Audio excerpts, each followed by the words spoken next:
Hi everyone, and welcome to the University of Michigan. My name is Ashwin, and I'm a second year graduate student pursuing my master's in electrical and computer engineering. I'm from India, and I'm one of the peer advisors at the UFM International Center. Today, I want to talk to you about a very important topic, which is transportation in Ann Arbor.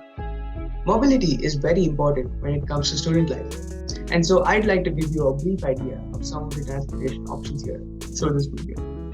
Firstly, let's talk about buses. While there are many ways to travel to places in Ann Arbor, buses are the most economical and in many cases the more convenient options. There are two main types of buses which you should be aware of. First, the Michigan Blue Bus or the M Bus, and second, the Ride. The M Bus system is the bus service which is run by the university and is free for everybody. If you see any blue colored bus with University of Michigan written in large letters on the side, you're probably looking at an M Bus. There are quite a few routes which are offered in this system, and you can ride on these buses to transit between the central campus and the north campus. The best part is you can track these buses and their timings using the Magic Bus website and the mobile app. And you can even sign up for text updates about when you can expect the next bus to arrive at your stop. I think that's pretty cool. They usually run every 10 to 15 minutes though, so if you just missed a bus, you don't need to be too worried. Coming to the Ride, it's a city bus system which is run by the Ann Arbor Area Transportation Authority.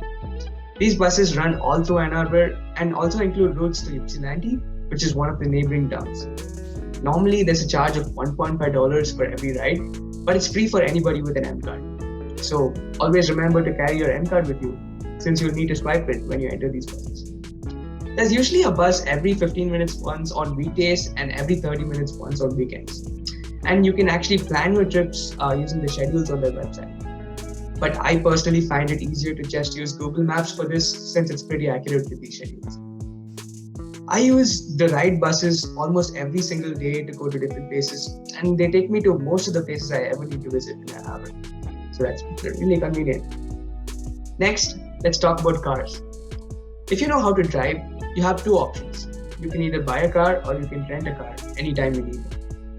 I don't own a car, so car renting is something that I often do for times when I need to get a lot of groceries or I need to travel a little far and so on. The most popular service that I know of for short-term rentals is the Zip car service.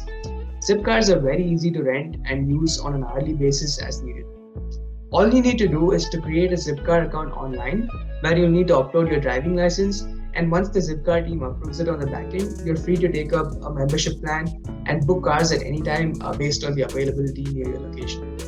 The hourly rate depends on the type of car you choose, but roughly I'd say it's about $5 to $6 for a sedan and $8 to $12 for an SUV. There are some basic rules with the car which you have to follow, such as returning the car on time, making sure there's enough fuel for the next person, and so on. But it's a fairly convenient service and it isn't too expensive. The other option, of course, is to use cabs. Uber and Lyft are the main cab companies here, and you can make bookings using their mobile apps. They're definitely more expensive when you compare them to car rentals, but they offer more convenience and they may be more useful for one-way trips like when you need to travel to the airport, etc.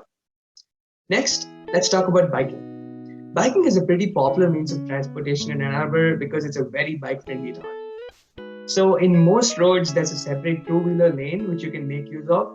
And the good thing is most buildings have bicycle stands outside where you can park your bike. The only downside to biking, unfortunately, is that bike thefts often happen. But by following some basic thumb rules like getting a sturdy U-lock and a good chain, you should be good. I'd also recommend you to register your bike with the Department of Public Safety and Security, or the DPSS in short, just as an extra precaution. Here again, you can either buy a bike or you have the option of renting bicycles. A few of the options you could look at for renting bicycles are the Blue Bikes. It's a campus bike rental program by the university, and there's a bike share program by Arbor Bike as well. Last but not the least, I'd like to tell you about the Spin e-scooters. Spin is a service backed by the Ford Motor Company and has become very popular here in recent times. Spin vehicles are basically electric scooters which you'll find parked just about everywhere and anywhere on campus. That's actually why it's so popular. You can start and end your spin ride anywhere. To start a ride, you can use the Spin app to scan for scooters in your area. And once you locate one, you can unlock it by scanning the QR code on it. You can ride it and end your trip wherever you want to. It's very easy to ride and it's charged depending on how long your ride is. But you can also purchase hourly passes, which are cheaper.